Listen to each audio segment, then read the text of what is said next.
Hello, everybody, and welcome back to episode 68 of the Episode Motor Racing Podcast. Hope you have a good week after it was hot last weekend. It's quite cool now, thankfully. I'm quite enjoying the coolness.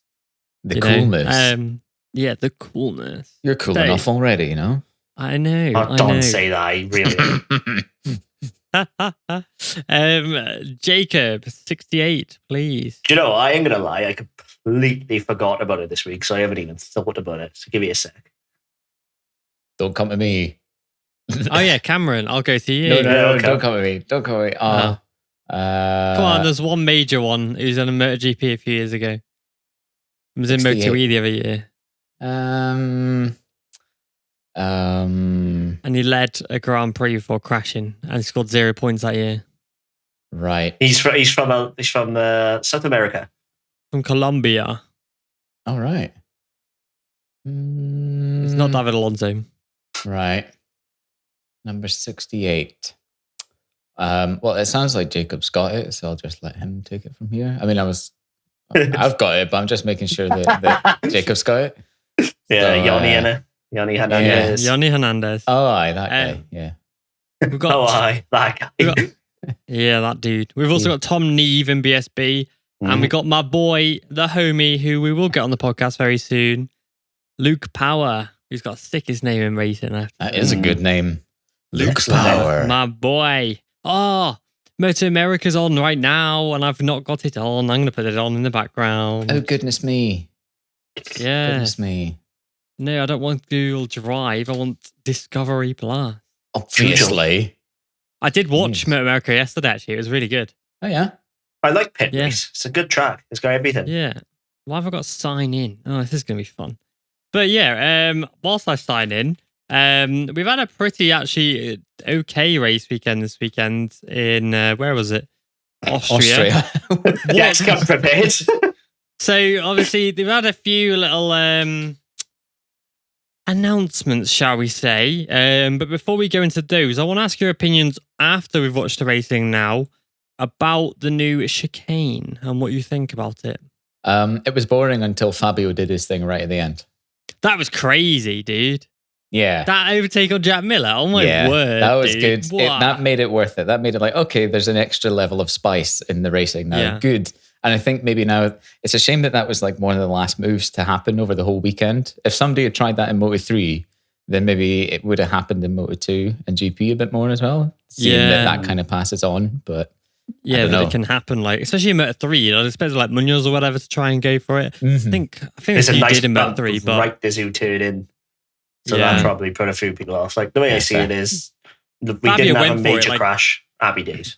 Fabio, literally on that move though, he knew he could have crashed there. Like he just put it all on the line for that overtake there. He just he kind of knew. Yeah, I still got 25-point lead even if I do crash, and just went for it. I was quite impressed actually, but yeah, so he made a pretty good move on that, basically. Yeah, well, Fabio Fabio had a stunning race. Oh man, he rode like an absolute beast today. It was a champion's ride. It was a champion's ride. EMR bingo. Ding ding ding. But no, it was a genuine world champion's ride. That was absolutely riding like someone who is full of confidence that don't need being a champion. Yeah, and the fact that he's riding the Yamaha at that level, like flipping heck, the talent that kid has got is just unbelievable. Whatever they paid him for that contract renewal, it's worth it. It's that simple. Yeah, the Yamaha have done an absolute belter signing them, re-signing them, should I say. But firstly, it's been announced this weekend. It came out of nowhere, actually. Normally this stuff gets leaked, but it didn't get leaked until basically the announcement, really, that sprint races are in MotoGP next year. So I wanted to know you two's opinions before I voiced my own. Go, Jacob. Go on, Cam. Okay. Well, I don't know. I mean, as a spectator, I'm like, cool. There's now more racing. There's more racing. There's more reason to buy a weekend ticket, I suppose. I mean, I enjoyed going for the weekend anyway.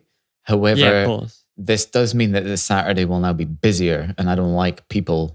So, yeah, Saturday was always nice because you could just go sit in any grandstand, chill out, then go home and then watch it on TV on Sunday when it was less busy. But yeah, I mean, if it gets more ticket sales and it raises the profile of the sport, although I don't know how it's going to do that, because the only people that are going to know or care about there now being sprint races are the people who already watch it. So I mean, yeah, like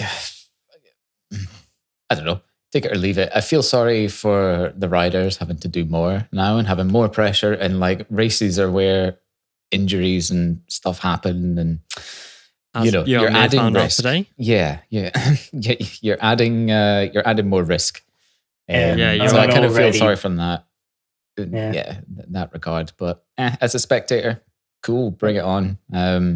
But people seem to really hate change, don't they? It's not about change. It's not about change. Like, people hate change, don't get me wrong, but it's not about that on this occasion. It's about a stupid ass idea. Okay. Well, what's your opinion, Jacob? I fucking hate it. As everyone else does, apparently. It's already a bloated calendar. Like, it's not like F1 where, like, although F1 is super physical, there's much less injury chance, for example. Much less risk. If you crash an F1 car, you're still sat in the car. If you crash a MotoGP bike, you're being sent at the fence. Yeah, you're getting yeeted. And for me, it's like they're just milking an already milked cow now. You know what I mean? Like, it does feel that way. It feels quite cynical. And it feels desperate. Like, let's just, It reminds me of, you're working like a regular old job, and then your manager's like, okay, we're now going to work on Sundays or whatever. We're now going to do this extra shift, and you're just going to have to deal with it. And we haven't talked to anyone the riders about weren't consulted about it. They consulted the teams, but not the actual guys going out on track and actually riding the bike. Since 1947. And then Fabio doesn't like it. Fabio doesn't like it. Aleix doesn't like it. Yeah, literally since 1947, Grand Prix has been one race. 1949. Whatever. Like, it's been one race. I mean, World Superbike has been the multiple race. Yeah. It's just a dumb idea. It's good. You're going to see more injured riders, less sponsorship, because now this isn't going to bring in any more people. Like, who do you think is going to be like, oh, I got an idea. Let's watch this short Saturday race. Fuck the Sunday. It's not going to be anybody. So now you're going to have more resources, which means you're going to be making less money. Going to cost more to run a team, more to run everything. Aside from that, then your video pass is going to cost more because there's going to be more races. Yeah, it's just a complete money grab, a stupid ass idea. Carmelo's lost his shit. Yeah, it does feel like a cynical money grab, and that it just feels purely like a business thing, and it doesn't have the sport sort of at the forefront. I'm hoping the backlash will say to him, "Oh, maybe this wasn't such a good idea." Because, like, there are going to be people who complain about good changes. But... Oh, yeah. You being this one. Is... No, actually, I was one of the very few when they announced Q1 and Q2. And I thought, fuck, what an idea. And everybody was like, oh, why are you changing standard qualifying? Because that was a good idea. But this ain't. Okay. Well, what's your opinion? Yeah. I'm neutral on it. Meh. So, I don't love it. And I don't hate it either. Like, for me, seeing extra racing, great. I'm all about that. This is fantastic. But for me, somebody who obviously has to do work regarding MotoGP, it's more work for me. It means on a Saturday, like, if I went to go out on a Saturday, which I don't because I have to freaking sit at home and post qualifying results, but I can kind of handle that. And you can be a bit slower on a Saturday. Whereas when there's a race happening, you can't be. And... the way that, I don't know, for me, like, I like the idea of more racing. Of course I do. I don't like the idea of riders having to do 42 races minimum next year, having to put more stress on. There's a higher chance of injury. Riders, what if they crash and destroy their bikes? I don't know. But whereas the things I like about it, obviously, is more racing. But things I don't like about it is more work for people. You've got journalists all across the world who are having to now do extra work and additional work for it. They're probably not going to get paid any more to do it, especially. Yeah, exactly. And they're doing it. They're sacrificing FP3 and FP4 for it and warm up. And you're still doing, it doesn't actually equate to your grid position either. So which would be I think that would be better because they could do a regular qualifying. That's what I was about to say. If they did a sprint race and say Fabio crashes out the sprint race and he has to start last, how amazing would that be for the race? That would be so much better. What I thought was keep the Q1 and Q2 format. My idea was you do FP1, FP2, and whoever's the top 12 goes into the Q2 qualifying race, or top 10. Then the rest of them, say, it probably has to be 12 because you can't enter 2 races, but like then the 12th down to last enter the Q1 qualifying race, because you could come last in free practice because you had an issue, but you could go and win that qualifying race and then start 13th. Yeah, but it should set the grid position at the very least. If they want a race, it should mean something in grid position, not take prestige away from Sunday. Yeah. And also, taking away free practice sessions, a lot of the times, riders only really find a good setting in FP4 maybe, or in FP3. Yeah, so now you've got FP1 and 2 to try and find... You've got, 1 hour and a half of track time to try and find an ideal setting for 2 races and qualifying. What if it rains on the Friday and you go into Saturday blind with no setup? Yeah, well, this is what I was going to say as well. Like, say if it was absolutely torrential rain on the Saturday and you felt like you had a good chance of winning on the Sunday when it was going to be dry, would you want to go out there and take the risk for half points if you thought... No. Because the top 9 score points and the race win doesn't count towards your championship in regards to the fact of how many wins you've got. Second and third don't get podium position, like a MotoGP podium for it, and your wins only count for... half points. 12 points. Yeah, but your wins, you don't get... If Zarco won that, he wouldn't be a MotoGP race winner. He'd be a MotoGP sprint race winner that goes in a different column. Okay. It just feels completely half-assed. Yeah. That's how it feels. It feels like they saw something F1 did. I thought, let's do that. Oh, shit, we haven't got the resources. I'll do it anyway.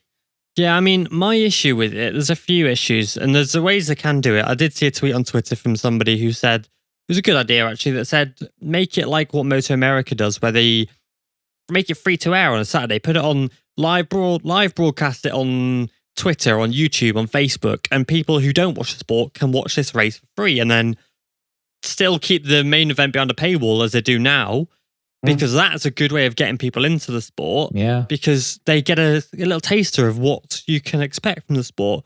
But don't do Saturday and Sunday behind a paywall, because then no one benefits from it. It's still not going to wider audiences. And my other major point is the fact that, yes, sprint races work. They work in BSB. We see Moto America do them every so often.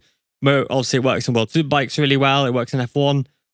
But why are we following the trends of everybody else? Yeah. Why can't MotoGP, this massive sport with multi-millions of pounds, probably $1 billion industry now by now, why haven't they got somebody in there who can think of some other idea that's different to everybody else? Even like incentives for riders, for example, if you have to start the race from 13th place, and if you can win the race, we'll give you double points or something. I don't know, little things like that to make the racing a bit more interesting, a bit more spicy, because the racing's been boring recently. The crowds are dropping back because Valentino Rossi's retired. And instead of trying to spice it up, they're just doing what everybody else is doing. And as a sport, you need to grow and evolve. Of course you do. You can't be sat doing the same thing because, it's like flogging a dead horse. If it's not working, you have to do something. And I respect that. And I'm so glad that they have taken the initiative to do that. Yeah. Why can't they think outside the box? Why do they have to follow the trend of everybody else? Do you know what it feels like to me? What? Look how F1, right? When F1 was finally released from the grip of Bernie Ecclestone and handed over to Liberty Media, look how it grew. Yeah. Well, Carmelo now feels like the Bernie Ecclestone. It feels like his archaic old ideas and panicky ideas are holding the sport back now. I think that because... there was a comment on BT Sport actually, and they said, these sprint races are better for the younger generation because they can't concentrate or whatever. But I was like, what the hell? But I saw a really good tweet from Lauren Alexander, who's actually she's on Sight and Lap, who was on this podcast the other week. I fully agree with it. I'm going to give her all the credit for that. I'll read it out. So it said, hang on, you've got to do it in an Irish accent, right? I'm not doing that. But it said adding another race is not making MotoGP any more accessible, because they're trying to make MotoGP more accessible by adding another race. Right. Instead, she said, help young people get into the paddock, help promote young content creators, and open the paddock up. This would be much more useful to viewer figures than more races. And you see it in World Superbikes. You go to World Superbikes, they've got the massive paddock show. You can walk through the paddock. You've got the riders riding through the paddock, after races. And we're stood, like me and Jacob were stood by the barrier as Dominic Agata and all that were going past and like high-fiving everybody. And you're giving them an experience, It should be, when you go to F1 race, I've never been to one, but from what I see, it's not just you're going for the racing. You go for a full experience. It's like a full day of this massive experience of all these things. And you go to World Superbikes, they got the paddock show, Michael Hill, and it's an experience. Yeah. You go to MotoGP and you watch the 3 races and you go home. We were Because there's not surprised, experience. like how much much more fun it felt that like with World Superbikes, like more carnival atmosphere. I'm totally going to World Superbikes next year over MotoGP. But I had to pick of 2, World Superbike every time, because that was so much better than any MotoGP experience I've ever had. I found out as well? Obviously, media passes cost £500 a ride, an entry in MotoGP, yeah? Not even F1 charge that. MotoGP is the only one that charges to get a media pass. It's just I can give you the official figure. So a media pass, if you want to be a media accredited journalist, you have to pay €5,000 for the season. Yeah. So all these top journalists, your Matt Oxleys and all that, they have to pay especially if you're a freelancer. And it's €500 for an individual if round. you did one race, yeah. But if you are, wanted to for full season, it's €5,000. F1 don't do that. Yeah, F1's free. Because they want people to go there. Whereas Dorna are putting these barriers up and then wondering why people aren't going there. Yeah, like they've just completely fucked it, I'm afraid. Yeah, it feels like old business savvy, being like, everything's got to cost money. Absolutely everything that we can provide needs to cost money. And it's all about making money. And you've got riders paying stupid fees for rides. And, you've got world champions like Remy Gardner, who publicly said today that he's not got a seat for next year and there's not really a hope for MotoGP rides. So he's looking at Moto2 and World Superbikes next year. Like, you're a Moto2 world champion. You're being ousted from the grid for a Spaniard who's got more money than you, aka, Augusto Fernandez is the likely candidate. And it's like, what the hell? And I don't know. It's just, MotoGP is getting so archaic. It's like Jacob said with the Bernie Eccleston. I've been saying it for a while. Dorna need a shake-up or to just go and get some, like, they've done a spectacular job, but something needs to change. Feels like because Carmelo's reached the end of his tenure to be. Like, I'm not criticising him in the slightest, but the man is nearly 80 years old. He's past retirement age. It's time to pass the torch now. Like, he does a good job, and his son, obviously Carlos, does a really good job as well. But like, for a personal view, because I've run obviously for motor racing for 7 years now, right? And I don't think that will ever get me into a paddock, because there's nobody obviously paying me money to do it. There's nothing, and there's no helping hand from MotoGP going, yes, you are doing an amazing job. Like, I'm not trying to brag. These are the facts. I've got over 250,000 people on all of my platforms, right? I have built that from scratch. Surely somebody in Dorna would go, that's amazing. Come into the paddock. We'll help you out. Blah, blah, blah.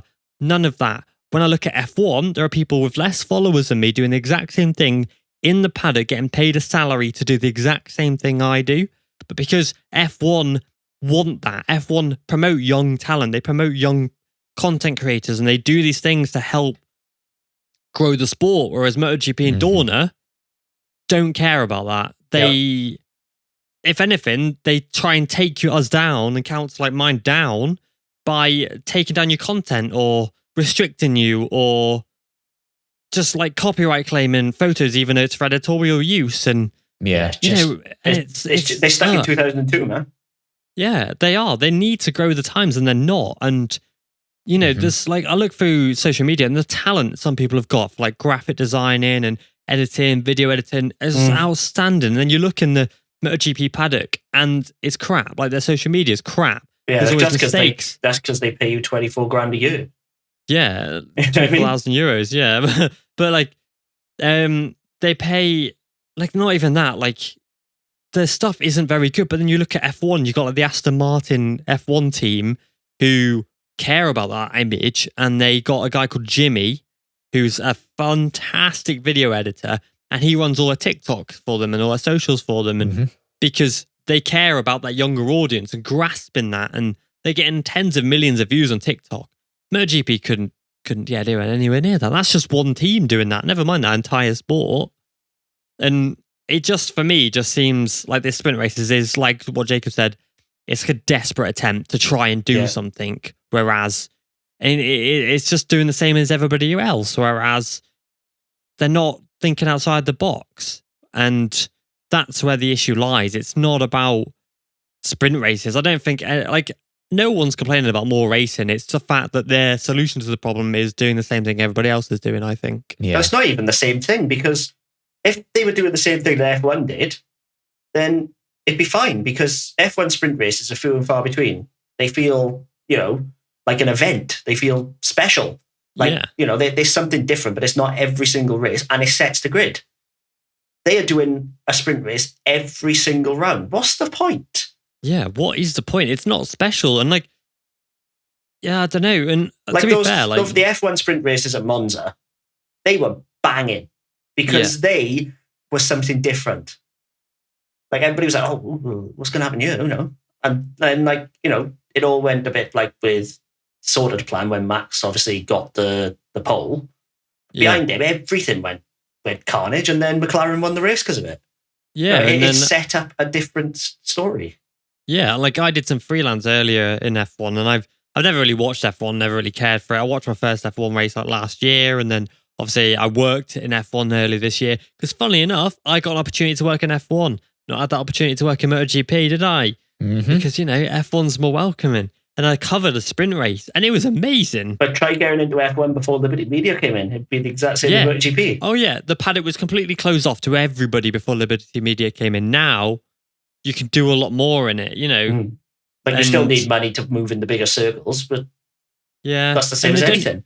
They didn't even use their influencers, right? They had Tom Grennan in there, and like at Silverstone, and I didn't really see much from it. And then they've got, whereas F1, they've got their photo. I don't know if you see it. If you follow F1, you'll know what I mean. It's like a pole position photo, and every time someone gets pole, they'll take a photo with a wheel and a celebrity. Like Mick Doom was on one early this year. Casey Stoner was at the Australian Grand Prix with Charles Leclerc. And every year, every week, it's like, which celebrity is going to be taking this photo? MotoGP couldn't do that. Yeah, they wouldn't. Because it hasn't got the they pull. Couldn't even fathom it. Yeah, but the thing is, I understand it, because the majority of people drive cars. MotoGP is motorbikes. It's more niche, and it's difficult to get people into that because it's not a regular thing. And I understand that F1 will always outperform MotoGP because people drive cars. They can relate to that. But they don't even seem to be trying, though.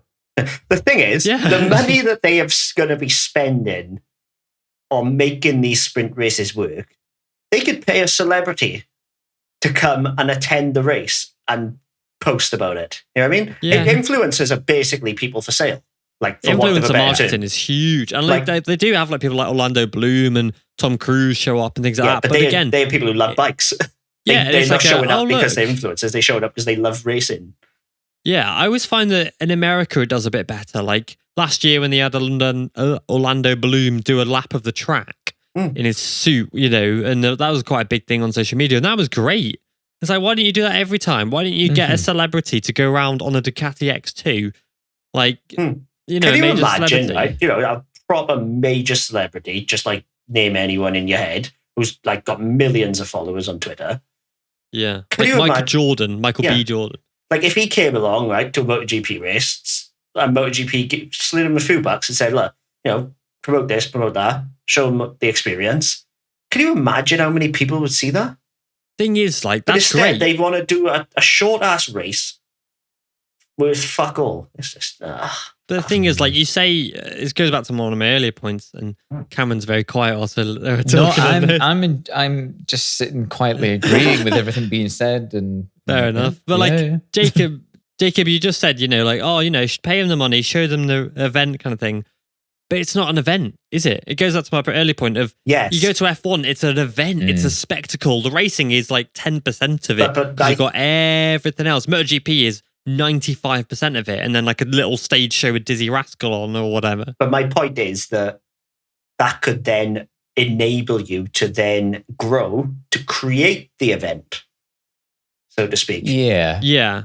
But you need to plant a seed, and they have no seed.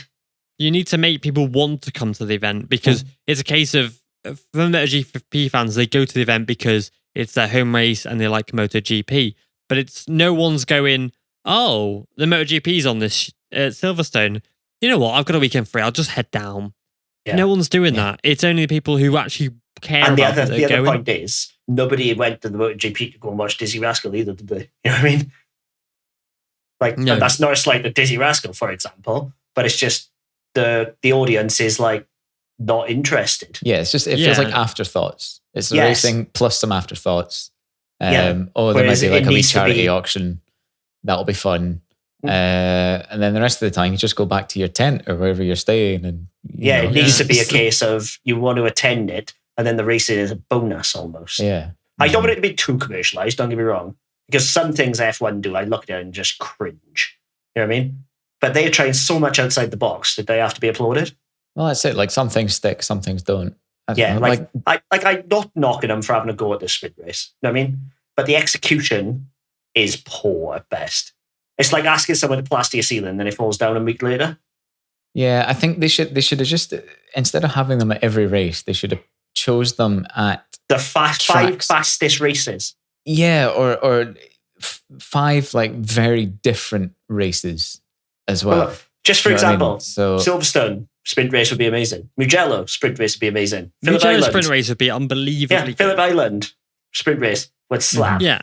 You know what I mean? I'm sorry, but I do not want to see a sprint race around Thailand or Sepang. Yeah, who the hell is going to give a shit like about a Valencia sprint race? I'm sorry. I love Valencia because it's such a difficult circuit, but it's not going to suit a sprint race in the slightest. No, because you can't overtake around it. No. They need to pick and choose the races. Don't do every single one. That's why, again, F1 nailed it. Monza, fastest track on the calendar, suits sprint races. Imola as well was another one. Yeah, you know what I mean? It's just like if they did a sprint race at Monaco, it would be ridiculous because you can't overtake. Like F1 and F2 proved that. F3, sorry, because they have sprint races, so to speak. Like it's obviously, it's still a long ass race, but nobody overtakes at Monaco, or nobody does anything different in the sprint race, so to speak. Maybe a strategy call is different, but other than that, F1 has strategy calls. MotoGP doesn't have that. You're not going in to change tires. No, exactly. It's just, like I said, it's just desperate, isn't it? Mm-hmm. That's the only, that would be the stamp. Just desperate. But like it sounds all very negative, but I think we're echoing what everybody else thinks genuinely. But I am excited to see extra racing, of course. I can't complain about extra racing, and it is amazing. And I don't want to sound like negative or whatever, because again, I'm very excited about the prospect of extra racing. Of course I am. I love racing, and it will be interesting to see, Jack Miller and what he can do in a 10-lap scrap, because he's well up for it, Zarco's going to be brilliant at him. Zarco and Vinales obviously can't do the first 5 laps, so he's screwed, but... It's just like... I'm struggling to say anything positive because they've executed it so badly that it's not positive. It's that simple. Haven't even asked the riders' opinions first, and then they've gone, if you don't like it, tough. The riders, exactly. Fabio doesn't like it. Screw Fabio. How hilarious would it be, right? Come Portimao, first race of the season, right? Sprint race time, nobody shows up on the grid. Oh, that'd be amazing. They just sit in their garage and be like, "We're going to do now, man." Like that F1 race where they all protested. But 6 did start then, obviously. But just imagine if you were there, right? You're minding your own, and then you go out ready to turn the lights off, and there's nobody to start. How amazing would that be? Thing is, they can just refuse, and what was it in the press conference? Somebody said, a journalist, I can't remember, I would credit, but I can't remember for the life of me. They asked about a riders' union. Oh, the German journalist. Yes, I know what you mean. And Carmelo went mental about it. But the thing is, a riders' union wouldn't be a bad thing, because Carmelo, I'm sorry, yes, you're making a decision. Yes, you're telling riders to suck it up. You're not the one putting your life on the line. Do you know who I think would be brilliant to head up that union? Dovi. Yeah, Dovi would be great. Dovi would be perfect because he's very recent. Or Aleix. Aleix. I was going to say Aleix. He would tell them. But Dovi, Exactly. obviously, Dovi is retired after the next race. Yeah, he could dedicate full time to that. You know what I mean? Yeah, well, Dovi would be doing MXGP. Dovi's a very, very smart, very considered man. Yeah, I mean, he would be perfect. Why it's not going to happen because Carmelo hates unions. Why didn't they ask the people that actually put the money in their pockets and ask the viewers and the spectators? Well, that's what this survey was, apparently. That was a survey, yeah. And when they were asked, the journalists, I think it was Maddie Scottier, asked, "Is this result of the fan, the fan questionnaire that we did?" And he refused to answer the question properly. Yeah, he straight up gave one of those, like the politician answers. Yeah, they don't actually answer the question. Yeah. Yeah, so that says to me that it wasn't even part of that. And they are just plowing ahead. Like, it's just pig-headedness. Pure pig-headedness. I hate it. It's just, frustrating. Like, I can't, I can see why some people would enjoy it. But it does need to be in a different manner. It's like, because it's got such good potential. Because a Saturday race, FP4 is boring. Let's make no bones about it. It is. It's so essential. Like it's so essential to your race weekend, but my God, it's boring. Yeah. Like, so if you have a race instead to replace that, okay, fine. But don't take the prestige away from the points on Sunday. You should literally be racing for 25 points on Sunday, not 12 on a Saturday. I think riders can sorry, Karen, come on. Well, I was just going to say, I think it might be fun to watch initially as a spectator. Then once the novelty wears off, I think everyone will just be like, oh. You're like, it's the sprint race time. Well, these poor buggers have to go out again. Like these poor riders are like put it this way, for me, right? I got 2 kids. Oh no. On race weekends, I plan most of my weekend for the Saturday. So whether it's qualifying or a sprint race, it makes no difference to me. I'm not going to watch it anyway. You know what I mean? I do everything for the Sunday. Thing is, and this might come as a shock to you both, but lots of people have kids. Yeah, and they have lives. For me, right? I don't have either. I do is, obviously I've done this heavy motor racing thing for 7 years and whatever. The last 3 years, I've made a point of cancelling all my weekend plans and revolving my weekends around MotoGP. And, but not everyone can do that. And, I'm still 24, but it might come a time where I can't do that anymore, and thing is, people, you want to make people want to watch the races, but this isn't the way to do it, and for example, I'll give an example. My sister barely doesn't watch the races anymore. She watched she watched every race pretty much last year, and she watched them maybe on catch up early this year, but now she has zero interest in it really. Like today they were on and she was sat in the other room and she was just watching a random TV program. It's like MotoGP start in 10 minutes. Not asked. Not bothered. What if, right? Hear me out. Oh, good. Whenever someone says hear me out. Right, hear me out. It's terrifying. I haven't had any whiskey, nor do I have any.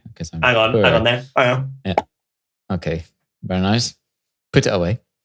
Anyway, what if they'd gone the other way and made the races a lot longer, like F1, where you needed a tire change, a pit stop. You needed a refuel. That would be cool. I would be fully up for that. No. But the thing is, right, as much as that'd be great. You got 3 races in a day, though. MotoGP is so physical that riders wouldn't be able to do it. Even taking that out of the equation, MotoGP races are very good at the moment in terms of closeness of field. Longer races would mean bigger gaps, which means more boring. Imagine now, right? A 60-lap race. Oh, God. With Fabio at the front. Fabio clears off on lap 2. What happens then? But then, but I don't know. Whether you've got 15, 30, 60, 90 laps, if someone clears off lap 2, it kind of sets the tone. The only way someone's catching up then is if they cock up the pit stop. Well, and you don't want to see that. Or tactics, starts to rain or... Yeah, what you're going to do is send Jack Miller out for the undercut. It just ain't going to work. No. I I like the idea, and it's probably better than the sprint races. Yeah. You should have been on the committee. The idea, but it would be very hard to change up 2 motorbike wheels in 2 seconds, though, like an F1, wouldn't it? That's the thing. That's the same for everyone, though. Same for everyone. Yeah. Because then if like Honda develops a quick release that's 10 times faster than Yamaha, protests ahoy. That's the end of it. Ducati, wouldn't it? They would have the quickest changeover because of some mad tech. Yeah, but anyway, button on the handlebar, it shoots the wheel out. Imagine going to it, your lowering device, and instead you hit that button, then you lose your wheel. Pops off the back. Yeah, shoots out, bang, insulation. That's the end of the title. Like. Oh, bit of Mario Kart style. Yeah. See, now that would be better than the sprint race. Like every lap, Pego gets thrown a banana or something. It'd be brilliant. Yeah, I mean, there's a lot of Remy gets a blue turtle. I was literally about to say, the KTMs get a blue shell right in the back. Oh, dear.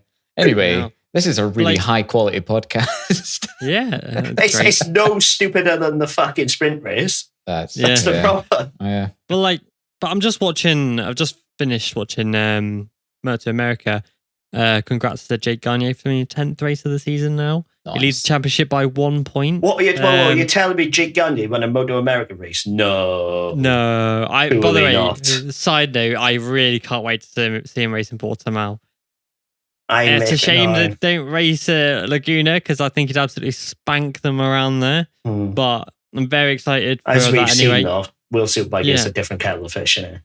Yeah, of course. But my point is, right, we're watching the Moto America, right? You got MotoGP. Yeah, they're up there on the podium, and that's great. But the Moto America podium is great. I don't know if you've seen it. It's this massive, like, enclosure, and like all 3 bikes parked there, and there's obviously like nice pretty woman stood at the back. But then the riders go on the podium, and it's this big, like, open area, and it's really good. Accessible. And, like, yeah, and same with World Superbikes. The podium is on the stage. Yes. They don't use the regular podium. They use the actual stage in the paddock. So the fans can stand at the bottom and look and go, wow, Whereas if you're sat at like turn 8 on the circuit and they've got the podium on the start-finish straight, you're either trekking around to then try and find a space. Whereas if they've got it in the middle of the paddock, you can just go and see the ride. But yeah, like Will Superbike has been the ginger stepchild for quite a while now, isn't it? But in terms of that, in terms of their everything around the racing, they are miles ahead of MotoGP now. Yeah, and Michael Hill, credit to him, he has absolutely done a stellar job. Yeah, for sure. There's every bit of praise he gets because he's basically made it. It's made you want to go and watch the podium. Like, in reality, if you're at Silverstone and are you going to traipse along to see the Moto3 podium? Are you fuck? No. I don't be harsh about it, but you know what I mean? Like, you just watch on a screen instead, you'd be much closer. You could see more. Yeah, we were like walking along to go and watch the Supersport podium. And the thing is, as well, because you're in the paddock, you can see all the bikes as well, like, as they're being checked over. And so we were stood around the bikes, watching the bikes get checked over. As nerds, we were looking at all the different bits, weren't we? And it's just looking at it like, oh, look at that. Oh, look at this. Like in MotoGP, as soon as you get in, there's a cover over it. You don't know shit. Yeah, and I get it. I get the difference between production riding and prototype racing. I get that it's different, and MotoGP is more glossy and all that. But it's just there's a happy middle ground that MotoGP has not hit. Not yet, and I don't think they ever will. While this as we are now, with the people in charge that we have now, it won't. Yeah, like I was saying, like with the right leadership and the right guidance, it could definitely hit that mark. But it could, innit? Well, it should. Like Raul Fernandez could win the title. Not going to happen. No, you can't Is it still mathematically possible? No, it's not. Yeah, just say, for example, like at the start of the season, he could have won the title, but he ain't. Yeah. No, Raul Fernandez, wait, how many points has he got? Yeah, he's got 5. Yeah, he's actually out of the championship. Unfortunately, Dovi can't win the championship either. Neither can Fabio Di Dovi definitely won't win the championship now. No. Oh, yeah. Unless he wins Misano and he'll get 300 points for it. His next race is his last race, I just realised. That's the only way he's winning it now, is if he wins Misano and he get like 450 points for the win. No, I'm sad now. See, if they put that in. If you win your retiring race, then you get a season's worth of points. Then you get 450 points. But someone phone up BSB. Just thinking, right? A BSB Showdown, that's a great way to end the season. if you don't know about the British Superbike Showdown, basically when there's, I think, 2 rounds to go, so they have 3 races each round, so 2 rounds to go and there's 6 races left. It might be 3 rounds to go. 3 rounds, don't quote me on it. What they do, they take the top 8 riders and give them an extra... Yeah. And they basically will give them an extra 500 points, so they are well clear mathematically of 9th place, so they can't get that. And then the rest of the riders battle for the Riders' Cup of 9th place. But the riders in the showdown, then their points are all reset to 500, and then your podiums, so if you got first, you might get 5 points, if you got second, you might get 2 points, and then third, you might get 1 point, or podium credits. Second is 3 points. Yeah, and every podium you get are all added up, and then you are given a number, a figure, for how many podiums you've had. And then it continues like that. And it shakes it up because Jason O'Halloran was clear of Taron Mackenzie championship last year. Like, he was light years ahead. Jason O'Halloran, on a normal season, that was it. It was his title. Was the regular season champion. Yeah, but because of the showdown, O'Halloran had 3 crashes and Taron Mackenzie won the championship because, you know, then it keeps it exciting. You don't, podium credits don't matter then. Once you're at the showdown, like, you still get 25 points for a win then as normal. The credits are just to get you into the showdown. You because they boost you after the showdown to reward you for your pre-season progress, you know, and so, you know, it keeps it exciting to the last round. I think it is a very good idea, but I think it only works in Britain because we have so little tracks. Yeah, MotoGP have so many. Yeah, that's it. Like, you go back to them on the showdown then. Like they do Silverstone GP, Dono GP, and obviously Brands Hatch GP instead of Brands Hatch Indy. Like, they do different configs. Like, that wouldn't really work in MotoGP. No, but I don't know if there's a proper solution to that. But the thing is, that's an idea. You know, the showdown was Stuart Higgs and co. thinking outside of the box. Yes, it was a great idea, and it works in Britain because it's a good idea. They do these things where if you win 6 races consecutively, you get like 50 grand check. Yeah, some Monster Energy sponsor it, and I don't know. Yeah, and then they do things where they give a rider. Let me go back to what you said. Hold on. They give a rider a chance to start from the back of the grid, and if they win the race, they get like 25 grand. Like, why don't they do incentives like that? But let me go back to what you said earlier, though, where you were on about having to constantly evolve this, that, and the other.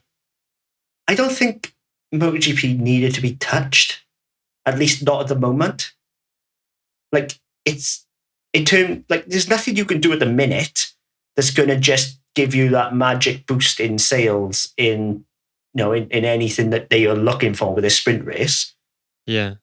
And now they've messed with a format that is providing good racing for the sake of, literally for the sake of maybe, 10,000 more people who, let's be real, if you watch a sprint race and you enjoy it, you're probably not going to a race because you enjoy watching it on TV.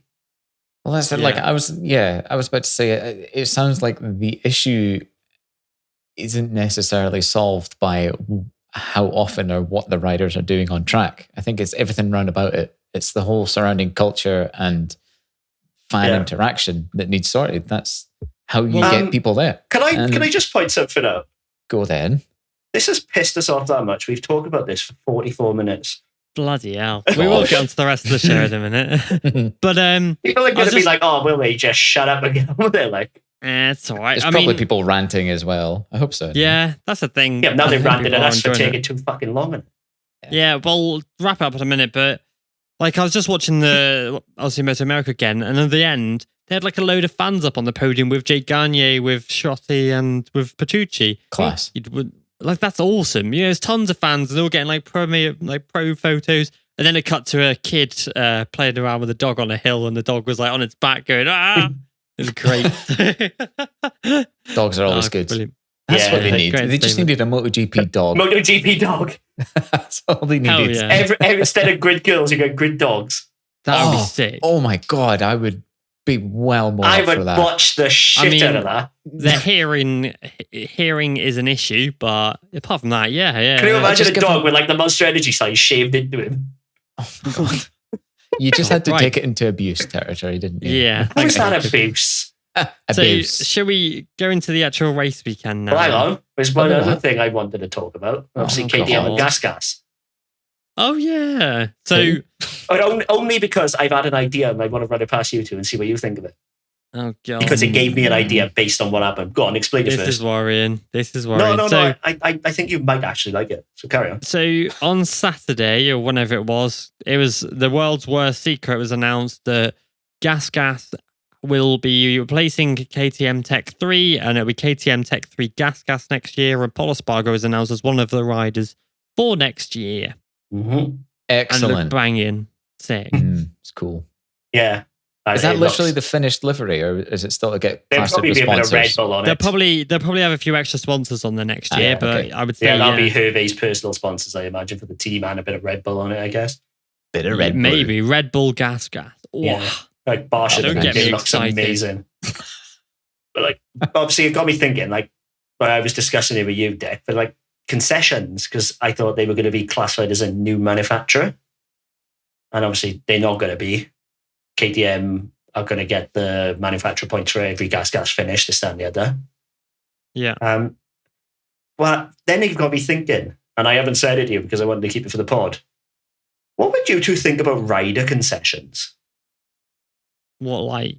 So, for example, say at the start of this season, or start of next season, they introduce rider concessions, right? If you haven't won in the past 2 years, much like manufacturers, you get more test time. For example, you get more engines. Or like as a rider. So, like, say for example, say you're Luca Marini, he gets 6 test days a year more than say Pecco, who has won. Or like maybe even like stuff to amend the races. Like you get like for one race of the year, you get to take 1 second off your race time. Well, no, because that's like, I mean. That'd be sick. Or you get ridiculousness. Something like you can get 7 track indiscretions before a long lap loop instead of 5. Yeah, or something like that. Yeah, it's that'd be cool. But what I was thinking was like you get, because testing is so little in MotoGP now. Yeah. What if you hadn't podiumed in 2 years, or whatever? Like you go up, you're treated as a rookie. Rookies then get 6 more test sessions to go with the test riders, for example. So like. If you go up to Aprilia as a rookie, you then get to test with Savadori, where Leish wouldn't. Yeah. And then if you hit the podium, or you win, or get a second and a third, those concessions are then taken away. You do not get the test anymore for at least 2 years, much like manufacturers do. Yeah, that could work. Because then the only thing I was going to say though was the concessions for the riders would have, obviously Ducati don't have concessions because they're winning all the time. It would have to be, you can only test on your current spec bike. You can't test any new parts. Mm-hmm. Well, I want to make it fun though, in like, little things like you can take a half a second off your qualifying time. Yeah, it would be, again, but like it has to be like before the weekend. So going into this weekend, so you can't just do it and go, I finished 7th and 1 second off will give me the win. I'll use it now. It has to be going into the weekend. I don't think you could do that. Like Cam's track limits one was a good one. Like that could work. Like stuff like that. Yeah, like because the main problem is it's very difficult to come into MotoGP and get the same amount of testing as Pecco, who's won that previous year, for example. Yeah. Like, can you imagine going in as like look at DG, look at Bez. Yeah, but that's the point of being a rookie is you are on a blank slate. Yeah, but like then you need testing to get yourself up to the level. And then once you hit the level, like there's nothing saying, 3 test days, for example. Like say Bez did 3 test days, then won a race. Those concessions are then gone. He doesn't get to test outside of the official tests for the rest of the year and the next year. I think if you're a rookie, you can still do it. I think the concessions should only work if a rider is no longer a rookie. If you're a rookie, it's as normal. But yeah, look at Luca Marini. He's not yet got a podium, and he's not a rookie. He would benefit. Maybe give him concessions. Yeah, that's what I'm saying. He would benefit from much more test days, but only on his current bike. No new parts. Yeah, that'd be cool. I think that would be a good idea to help close the pack up, because like look at Raul and Remy. If they had more testing on a bike on probably the hardest bike now, to ride as a rookie, that could only benefit them. Yeah, for sure. And then, like, if they were to say, like, obviously, and I treat it the same as manufacturer podium. So a wet podium would not count towards the rider concessions because it's wet. Yeah. Well, I mean, from, zooming out a bit, concessions have worked for bikes.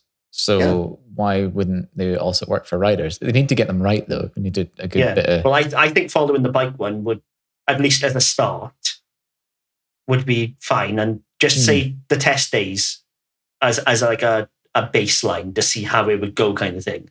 So then, like, say Honda are testing a Jerez with Bradl.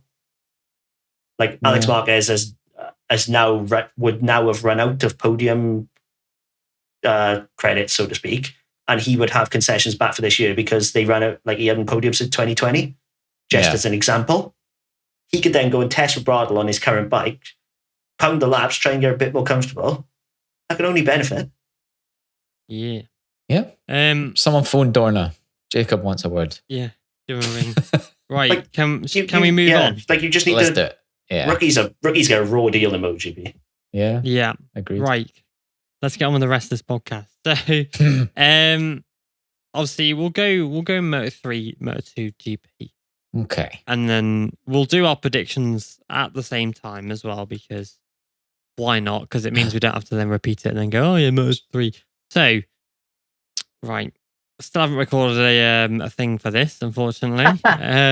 So, if you listen to our podcast, you'll already know, and you can skip this next 30 seconds. But 30 if seconds, you my haven't arse. listened before, It's like 3 minutes. we do our predictions every time, and we predict the race result from the previous podcast. So we are blind going into this, and then we score it up and see how many points we've got. So if you pick a rider and they finish, so we do first, second, third. So if you, for example, pick Dennis Onshu to finish third on the podium, and he finishes on the podium, you get 1 point if he doesn't finish third. So if he finishes second, for example, you also get 1 point if you correctly predict the pole man.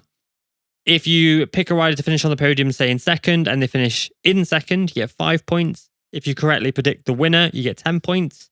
If you correctly predict all three riders, but they're in the wrong positions, you get 15 points. If you correctly predict the riders, but again, they're in the wrong positions, but you get pole, you get 20 points. If you get all positions on the podium correct, then you get 25 points. And then if you get all podium positions and pole, you get 30 points. Well done. Take a drink. Nice. Thanks. So, yeah, definitely going to have to record that. Yeah. So, when Jake and could be smug now, oh no. Last time out, we obviously will do Moto3 first. I predicted Munoz to get pole. Cameron and Ryan predicted Onshu, and Jacob picked Holgado, and it was Holgado who got pole. Wow. Jacob scores 1 point. Nice. Oh, what a start. Can't wait for the rest of it. Fuck it. Well, I was the only one who scored any more points. So, oh, really? Oh, third place, I went for Garcia, Jacob went Holgado, Cameron went Masia, Ryan went Masia. Second place, I went Onshu. I should have just done it. I should have just done... Yeah, third, second, first.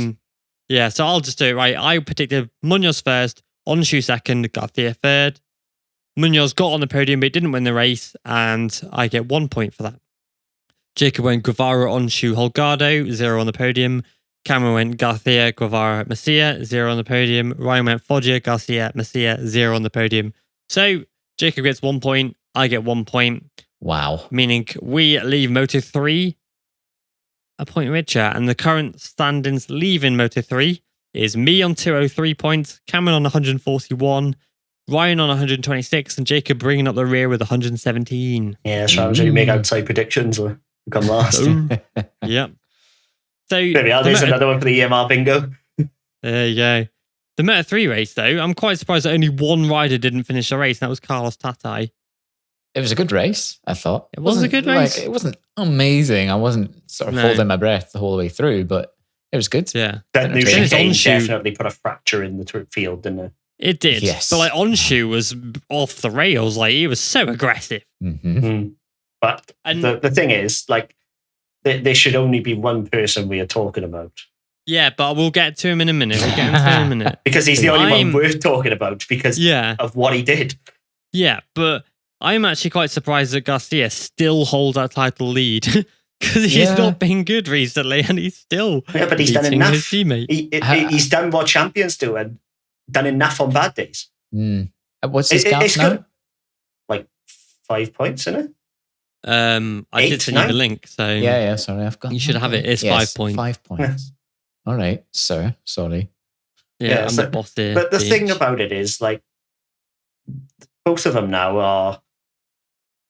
We're now approaching a turny track again, not a straight track. Yeah. This is where Guevara and Garcia are strongest in the braking. Yeah. They are demons on the brakes, and then they've got a pretty quick motorcycle to squirt them out of the corner. Misano is going to be a different story to Austria. Yeah. Absolutely. It was a good race, though. Obviously, we saw a few little scraps. Cameron, what do you mean you need to work? Standing? It's in the Moto3 twice. It's in Moto3 twice. All right. Fair enough. Fair enough. I just read it like Moto3. Oh. Like what I said it. And that's Moto3 again. That's Moto3 again. That's, bro. Nah, I've just copied that. No, look at it. Click it. I clicked it. Yeah, I clicked it. And why is it bringing up Moto3? I don't know. Oh, I'm looking at the thing and it's got Moto2. And now it's just refreshed to Moto3. That's weird. Hashtag tech messed up. Technical issues. Technical issues. Look, all you have to do is change 2 to 3 there on that link. But sir, I rely on you to do all the work for this. Yeah, so that's fine. Okay. You are doing the audio editing, so that's fine. Okay. But yeah, screw it. Let's talk about Ayumu Sasaki leading the race, double on that penalty, down to 24th at one point, apparently, even though I think it was 21st. It wasn't 24th, it was 21st. I saw that comment and it's wrong. It's 21st. Yeah, 21st. I nearly picked P1. Him. I nearly chose him as well. I've chosen Sasaki. I figured he ran his bulb too hard and he wasn't going to be himself. Yeah, well, that's what I thought. I was like, nah, there's no way that he can be on it. Didn't he get injured last time out as well at Silverstone? Yeah, he landed on Swede. Yeah, because David Salvador was at the track ready to replace him. Yeah, good luck with that. He must have knocked the right part of his brain. He knocked the good bit of his brain. He got rid of something that was holding him back. Yeah, the left side of his hippocampus is now disintegrated. Yeah, it's just mush. No fear. Let's be real though. He's very good for Austria. Like, before we go too mad about it, he's very aerodynamic. If you look at his body position, he is flat on the bike. It just passes over in the air. Like, some people are like arse up, head up, a bit different. Sasaki is really good at staying flat. And on a track like Austria, which is, mostly straight, paid off. Yeah, it did, yeah. Yeah, he's really he's still brilliant, don't get me wrong. Yeah, he showed something pure class today. Yes, he's ready to go up. Yeah, I think so. Whose seat's he going to take, though? Do you guys know? No idea. I don't know. For Sasaki, no idea. Nah. No, Petronas shit, wait. Yeah, about that. But yeah, he had a solid race. Suzuki had a solid race in second. Very close. Yeah, apparently Foggia was ill. So clearly what they did is they must have given Foggia, took the ECU. They gave him wrong bikes, that's what it was. Yeah. No, they took Foggia's ECU, plugged it into Sasaki's because he was feeling stronger, and gave Foggia the standard ECU. Yeah, give Foggia the shit one. Yeah, because he wasn't feeling well. Well, have you seen Leopard have opened an official complaint, like a big 3-page complaint? Heard about this. Against KTM because of the basically development upgrades that they have been kind of adding to the bike that are not... I don't see how they're illegal, though. Yeah, but it's not just the brake aero. There's a lot more parts than just that. But the main focus obviously is the brake aero. That's the No, it's not. There's loads. It's not just brake aero. Well, that's the one I read first. For example, I thought it that's because I dobbed them in with somebody else. But what I'm saying is I don't see how that, for example, would be illegal because it's not. But the bikes have to be. So they made it last year, so the bikes have to be identical until 2024. So you can't add stuff to the bikes. You can't add extra parts because they have to be the same. But that's it. It's removable, like the wheel covers. So it'll come in as legal, I guarantee it, because it's not a fixed structural modification. part. Yeah. It's but the thing is, I think the issue is not that was added. It's the issue that Leopard also tried to add the same thing and were told no. Oh, right. But was theirs clip-on or was theirs structural? That's the difference. Like, was it bolted to the frame or the fork leg, or was it just a thingy, like a normal part? I don't know. Yeah, but I'm assuming that the KTM is also removable. Yes. But that's why they won't have a case, because there's no way KTM would go in and be like, oh, yeah, look, we just bolted something new to our frame. Look at this, Leopard. The issue is that KTM have had multiple parts accepted in, and Leopard and Honda have had multiple parts not allowed in, despite. So their issue is, why is one brand getting preferential treatment and not the other one? I'd assume it's to do with how it goes how onto much the bike. money KTM is pumping into the Dorna, maybe? I don't know. I'd say it's to do with how they go on the bike. It must be. That's the only difference between the two, so to speak. It'll be interesting to see what comes of it. Probably nothing, honestly. Yeah. It probably is money as well, don't get me wrong. I'm not disputing that for a second. Yeah, I'm quite proud to be part of that entire debacle, though, thanks to some sneaky... Oh, you're proud to be a snitch? Ooh. Yeah, but yeah. Snitches get stitches, bro. Yeah. Yeah. It's just... I think as long as you can take it off, I think you'll be fine. I don't know. It depends. But yeah, but Dennis Onshu, though, was pretty aggressive. What do you think of that? No. But he's so good, though. He's still the only rider that's finished every race. Am I right? Yeah. Yep.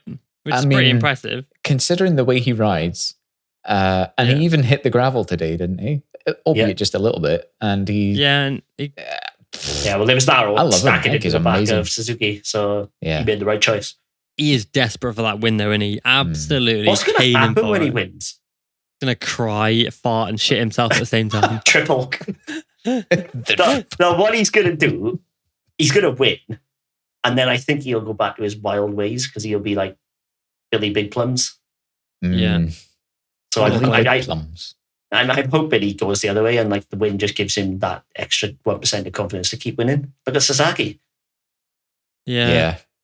But I don't know, but Onshu, he's a wild boy. He's a wild nutter. He's a Keenan Warrior, man, isn't he? There's only 2 Hondas that were in the points today, and both of them were Leopard. Yeah, and Scott was just out. Third Honda home he was. Thanks to his team, once again, making a horrendous qualifying strategy. I'm trying to get the word out. Yeah, I'm not going into that again. No. Feelings were clear last pod before.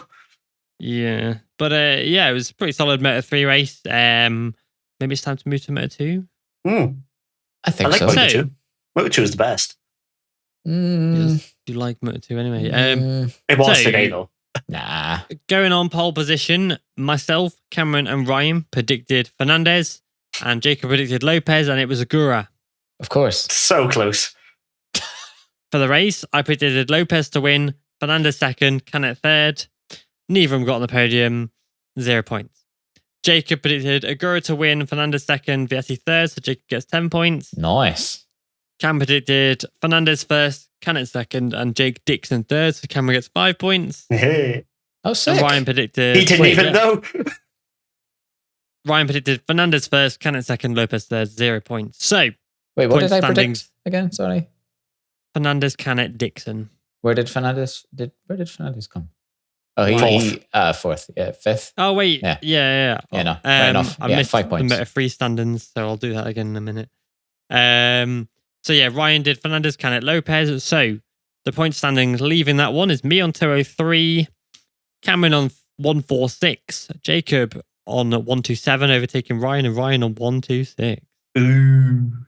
Back on the podium. I thought I just had 146 after Moto3. No, you had 141. Oh, well, that makes sense, because 141 plus 5 is 146. So, well done. Nice. So the Moto3 standings quickly, where Garcia leads Eisen Guevara by 5 points. Then Hodger in third, 49 back to Garcia. Ayumu Sasaki moves up to 4th overall. Jerome Messier in 5th. Dennis Onshu 6th. Suzuki 7th. Minyo 8th somehow. Tasai 9th. And Artigas 10th. Excellent. Who was our Moto3 rider of the day? Sasaki. I nearly said Suzuki because he was by far and away the best Honda. Yeah, but come it's hard to look past Sasaki and his double long. Yeah, but he's got the Leopard cheat code, so it doesn't really count. Didn't work today, though. Couldn't pass him. Even in a slipstream. Cheat code didn't work. Put the wrong thing in. Yeah, they put the bottom end back in. Yeah, so moving to Moto 2, it was a Honda Team Asia 1-2. Nearly fucking wasn't. I know. Spicy. Honestly, when Chandra dived for that pass, right? I was like, my bum just went.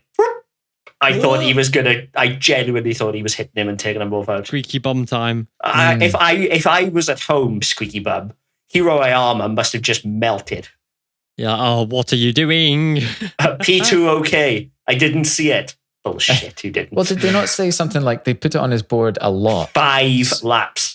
Yeah, so then when they took it off, he thought that they were giving him the go ahead to try and take the win. No, he just said he didn't see it. For 5 laps, he didn't see it, he reckons. I'm calling testicles. No way. Yeah. If you're there for a win, you're going to go for a win. You know, it's just races. It worked out, and they can laugh about it, but it was close. And we saw Jake Dixon take yet another podium. That's his. Jake Dixon's actually had 3 consecutive podiums now. That's all right. That's good form. Solid. That's his 4th of the year as well. And he's actually tied with Arbolino and Joe Roberts in the championship standings now. For 5th. Nice. Yeah, with all of the 108 points. Jake did really well. He overtook Pedro Costa, who I think is my rider of the day, to come back with a broken femur and finish 4. Minus nearly on the box. I mean, that was absolutely unbelievable. And he could have been stood on the box, which is a shame he wasn't, but really solid he ride. Should have sat on the box. He sat on the box. Yeah, really solid ride. Obviously, Munoz got a podium in Moto3. We didn't really mention that. Really amazing ride for the youngster again. Yeah, but it's sort of expected. And the thing is, right, we've got Augusto Fernandez in 5th. Barely didn't even scratch the win today. There's Augusto Fernandez's consistency showing its face again. He's lost the championship lead by 1 point. Yep. Well, it's a bit. My rider of the day, Rory Skinner, obviously. Yeah, he's sort of biased again. Yeah. I mean, he didn't meet my target of beating Simone Corsi. He nearly did. No. He was 0.2 of a second off. Yeah. But he's still my rider of the day because we love Rory Skinner. So yeah, can't fault him. He won last. That's all we can ask. Yeah, he's done really well. Like, give him that fact that he was racing on a Kawasaki last weekend and he's back on a Moto2 this weekend again. Not an easy transition. Very unfamiliar track. Not an easy transition at all. My rider of the day was Senna Aegis. Yeah, Senna. The fact that he was dead last after FP1 and he closed 1.2 seconds by FP3. 6 seconds off the win. Yeah, really. Off the win, off points, sorry. Off points. Off 15th. Yeah, pace? 6 seconds off Ben Snyder in 15th. Yeah, after a long lap. Good. Yeah, and he got a long lap. Yeah, he's had such a solid race. I'm really impressed by him, obviously, on the Mark VDS squad. I'm glad that he'll be back there at Misano. He doesn't know Misano, but...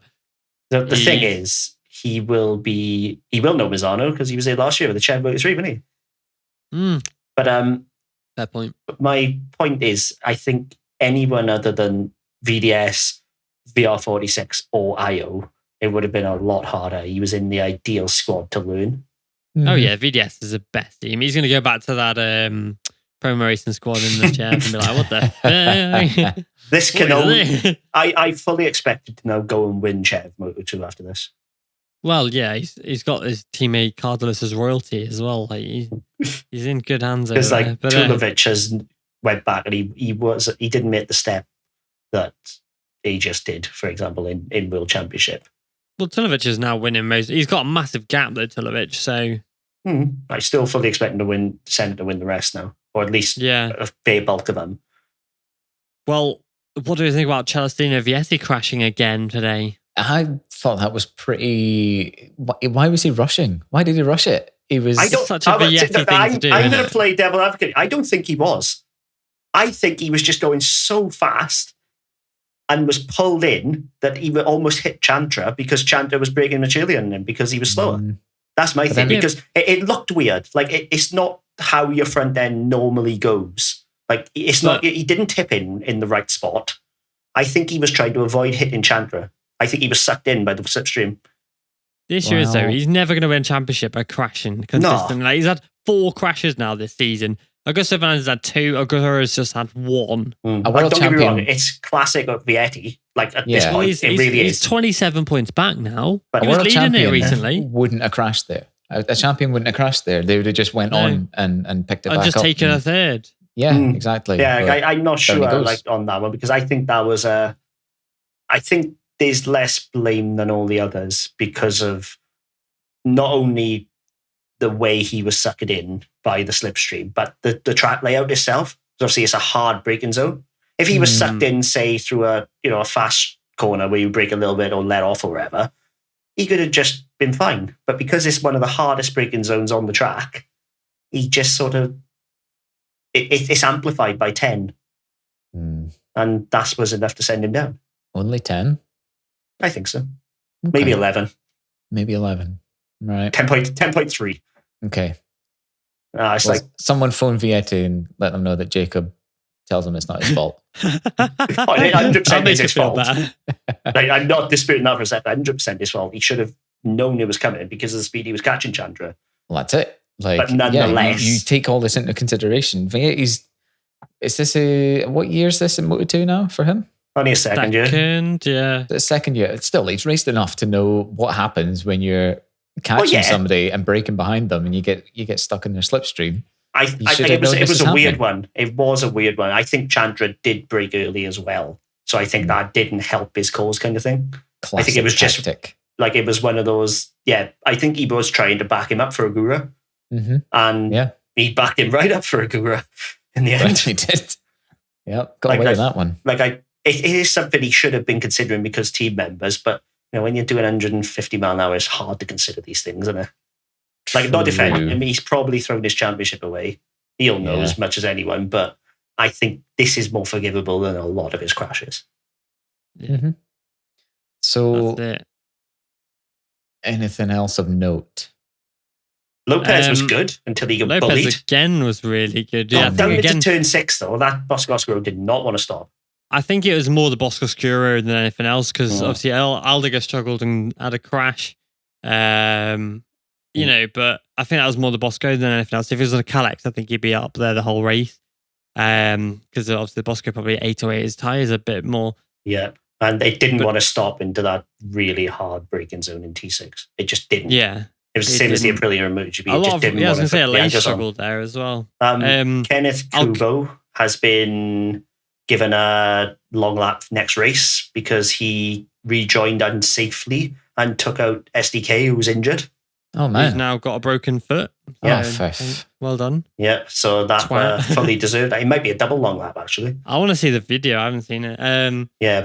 Unsafe rejoin says to me, he just swerved back on, didn't even look, and SDK was online. Bam. Yeah. Sounds like it. Oof. And Jeremy Okoba, top 10 rookie. Fair play. Really impressive. Again, quite excited to see where he's next year, given the whole shake-up. I do know some Moto3 rumours, but I can't talk about them. And there will be a rider announcement at the Leopard Commerzano. So, and it's a good one. It's very excellent. Very excellent. Is it? Very good. I'm very excited for that. But you're going to be shocked. It's Remy Gardner. Yeah, Remy Gardner's going to Leopard Moto3. I am shocked. I told you to be shocked.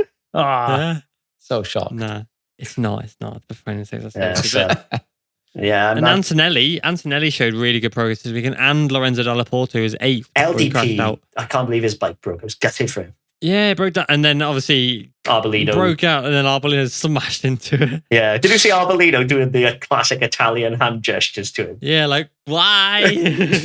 They're both Italians, they probably do it to each other. Yeah, like I think when he goes back into the pits, he'll realise that Dalla Porta was totally blameless. Yeah, he didn't have a chance. Like, he didn't even hit neutral. The bike just died. Yeah, as he came out the corners, didn't have power to get it out. Yeah, literally, he hit the throttle and nothing happened. I bet he hit the kill switch accidentally. Oh no! Imagine he might have, because he didn't go into neutral or anything. He just it just kind of, maybe hit a neutral. It's the scariest bit of the track to be stuck on as well. Yeah, not it's moving. A slow corner, but then you're fast out. I think the marshals deserve a round of applause for getting those bikes off so quick and not causing a red flag. Yeah, because everyone was screaming for a red flag, but they got them away so fast. You didn't need the red flag, and they did it so quickly and so efficiently that round of applause there. Yeah, they're really, really, really good job. Zaccone, I think, is hurt. I don't know exactly what he's done, but he was stretching off. Oh, no, he's fine. He's fine. He's declared fit, so he's fine. Ah, good. Happy days. Yeah. So the Moto2 standings, as before we lead to MotoGP, Ayagura leads the championship again by 1 point to Augusto Fernandez. Nice. Celestino Vietti in third, 27 points back. It's Aaron Canet, Joe Roberts, Arbolino, Dixon, Schrotter, Chantra, and Pedro Acosta. Just as a thing, 2 races ago, Vietti was joint lead of the championship. DL. Gosh. Now he's 27 down, did you say? Yeah, that more than a race down. That's how fast it can change at the top. Bad times. Right. MotoGP time, boys. Lovely. So this is a bit more points scored. So, pole position, me, Jacob, Ryan went for Bagnaia. Cameron went Martin, and it was the wrong Ducati. It was Bastianini, who just so happened to go and get his first pole position since 4 years ago when he was on the Leopard in Moto3. Yeah, so thanks for that. Just flat. Classically, he hasn't qualified, is he? You know what I mean? Yeah. Why if you've said Bastianini, you're a liar. Yeah. You've made that up. It's that simple. Crazy. Fair play to him, And then third place, I went for Bagnaia to win, Vignale second, Quartararo in third. So nice. I got 11 points because I got the winner and Quartararo out of place. Jacob went Espargaro, Bagnaia, Bezecchi. So Jacob scores 1 point for Bagnaia in second. Cameron went Bagnaia first, Miller second, Zarco third. So Cameron gets 1 point for Miller and 10 points for Zarco. And Ryan went Bagnaia, Martin, and Miller. So he nearly got all 3, but Martin crashed out. So Ryan gets 15 points because he got Miller third. That puts me last again. Dang it. Yep. So the championship leaving Austria is me with 214 points in the lead, Cameron in second with 157, Ryan in third with 141, and Jacob in last with 128. Yeah, my stupid outside prediction of Bears. I picked the wrong one. You did. So because that leads into my rider of the day. Yeah, who's your rider of the day? Luca Marini. He had a belt. That's his best ever result, 4th place. And he didn't look out of place either. He looked so good. He caught him past the leash, he got a leash, he got Rins, he got Zarco, he got Maverick Vinales. He finished 13th. Imagine if he qualified. I do think Maverick. He's on the front row at Mazzano, Marini will be, so. Yeah. If Maverick, I think Maverick had brake trouble. I'm just going to come out and say it now. I think he probably did have an issue. It didn't look right at all. Yeah, he was losing so much time. And they're on the shoulder cam on board. You can see, literally physically see the bouncing of the bike. Yeah. That's not normal. No, it's not. Funny that Remy Gardner had a crash and still only finished 2 seconds behind Savadori. Sava was running the rear spoiler. Well, that's... Oh, yeah, he was. I need to running that special livery for Alex Camarini. God, that was nice. That was beautiful. Nice livery. Speaking of crashes, though, Martin crashed and still finished 10th. Yeah. He got up pretty quick. Seconds. Honestly, I hate to say it, but there was an air of inevitability about that crash. As soon as he went over the limit trying to pass Miller, that was it. You could tell he was either passing him or he was down. Not both. His suit was open. I don't know if you noticed. His suit was wide open. Oh, yeah, his zipper bust. Zip broke. Alpine again, man. Come on. Jeez. Uh-oh. Whoever's providing their zippers needs looking at it. Come on, Will Hussey, come on, sort it out, mate. No, is it Will Hussey? No, it's not Will Hussey. Sorry, mate. That's the wrong Will. You're going to have to cut that out. Nah, I'll leave it. Will Hussey's a legend. He's fine. No, it is.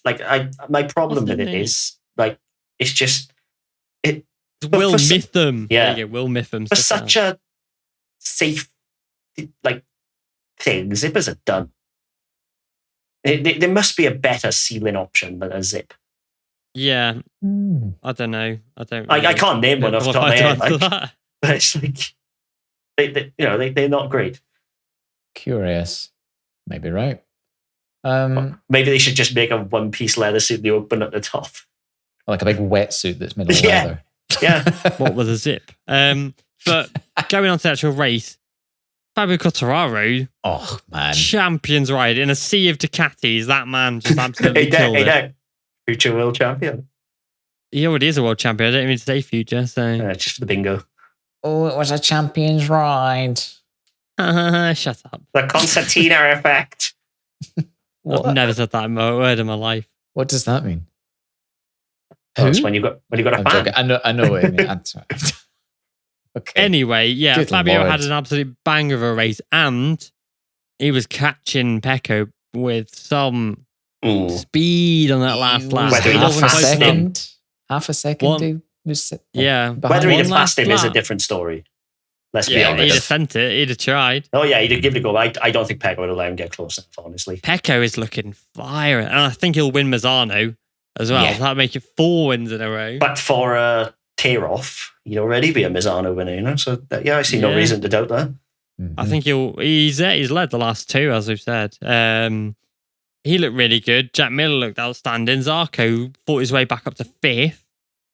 Do you think this race secured Ineos as the factory rider?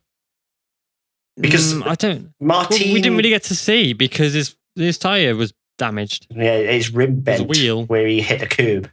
Yeah, I think And then he lost somebody in the somebody at Michelin purposely dropped it so that it would damage his race. Yeah, and then Martin's team manager snuck into Michelin. Yeah, someone from Pramac just gave the money under the table. That much chance So his race. apparently he hit a curb.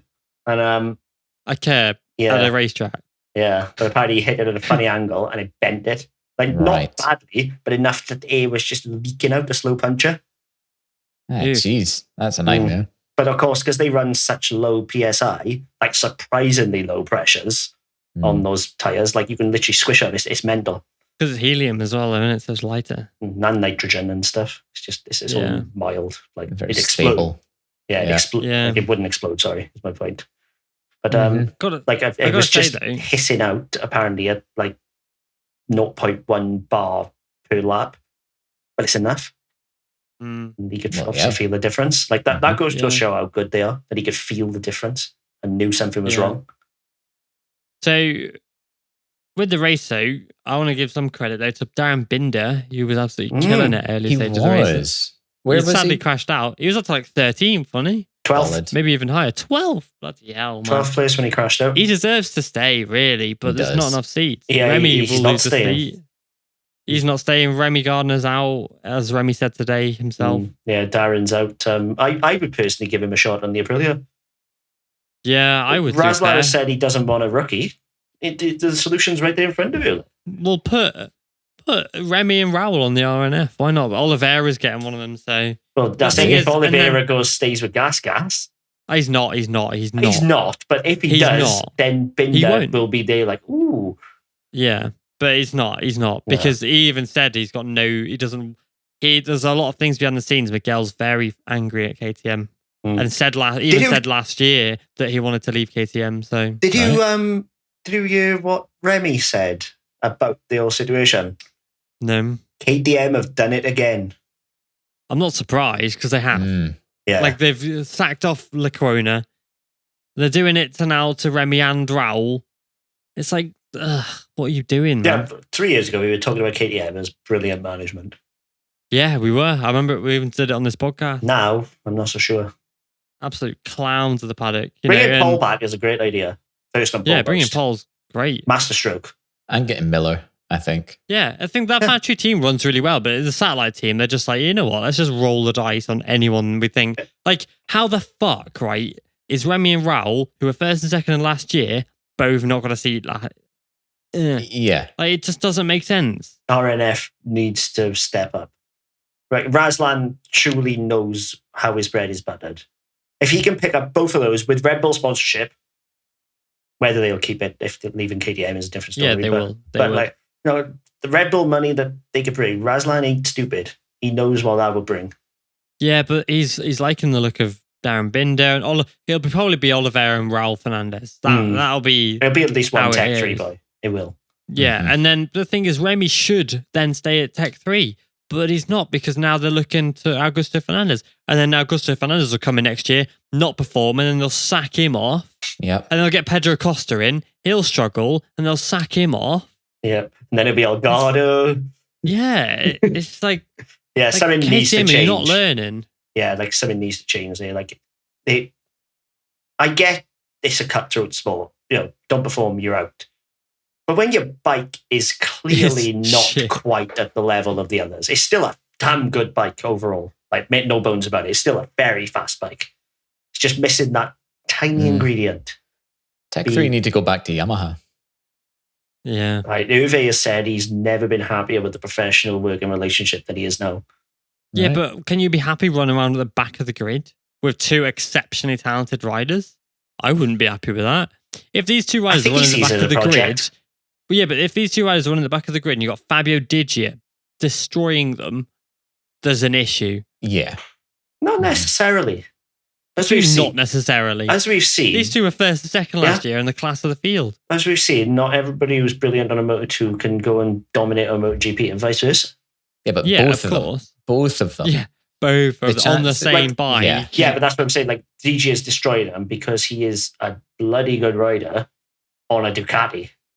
If either of those were on a Ducati, they would probably be at, if not above Digia's level. If Raul Fernandez was on a Ducati, he'd be in the fighting for wins. I don't think wins. No doubt. But I would suggest top sixes. He'd be Marini, Bez level. Yeah, I was going to say, I think he'd be doing what Bez is doing. He'd be way up there, at least. He'd be absolutely outstanding. But it's just really. The KTM was a good idea for Remy because he's Aussie. Typical Aussie, loves the pupper, loves the driftiness, loves the slippery. And the KTM is, on paper, a perfect match for that. But why don't they then keep the... Why aren't they going to keep the continuity of, they know the last year's right, we've now got Pollen there, let's make a step forward. Let's just try and put somebody else on there. I think there's so much behind the scenes that's KTM. Yeah, but they're keen on retaining Oliveira, and it's like, he doesn't want to be there anymore. Like, get over it. Stop trying to... Brad's all you're doing... I don't blame them for wanting to try to retain Oliveira, because he's a fucking great rider. He is, but they're going to burn off the relationship with Remy. They're going to burn off the relationship with Oliveira as well. That's exactly what I was just about to say, is don't sacrifice your relationship with another rider to keep someone who potentially would not perform because he doesn't want to be there. Like Raul, they've already destroyed the relationship with because they put him up there and he didn't want to be there. Yeah, that was... Again, I understand in a way because they wanted Pedro, they wanted Augusto, it was all done, blah, blah, blah. And it's all Pedro's fault. Yeah, fucking hell, Pedro. Why did you win the Moto3 title? Why are you so good? On paper, Fernandez, again, was a good choice to move up. He was. But when you don't want to be there, it's like a footballer. If he's already mentally at another club, he ain't going to perform for you. You see it so much. Like, if you had somewhere else, then it's pointless. You might as well not turn up. That's it. And he's known from Jerez that he isn't going to stay, Fernandez. Yeah. That's a while ago. Yeah. Yeah, and he's not done shit all since then. It's really bad, and it's just horrendous, KTM. Like, what are you doing? Miller's a brave boy going there at the minute. Brave boy. Some balls on him to do that. Like, fair play. Must be a big check that he's getting each year. Because at the end of the day, they could just, after 2 years, just go, yeah, fuck off. Yeah, like the fact that Zarco went there and it was horrendous, and I'll forgive him that because it was still quite a new project when Zarco went there. And as we've seen, Zarco is about as mentally strong as a peanut at the minute. Yeah, but KTM just chuck riders out constantly. Yeah, but Zarco was... Everybody saw it come in, but was still surprised when it happened, which confused me. Yeah, because I think it's a way it happened. But going back to MotoGP and on to another rider quick, Alex Marquez started 25th and finished 14th. Yeah, round of applause for Alex. Yeah. And also Darren Binder was beating Franco Morbidelli today. Yep, by places. Not just next to him. He was way ahead of him. I say way, but in terms of places. What's going on there? Taka again doing Taka things. Yeah. That probably seals the deal for me. He'll have it next year because Agura doesn't want to move up. Yeah. Would you want to move up? No. I wouldn't want to move up. I wouldn't want to be on Honda. that Honda. Nope. But the thing is, that's the thing. The only bike you want to be on right now is Aprilia and Ducati. Yeah. Yes. That's the only thing.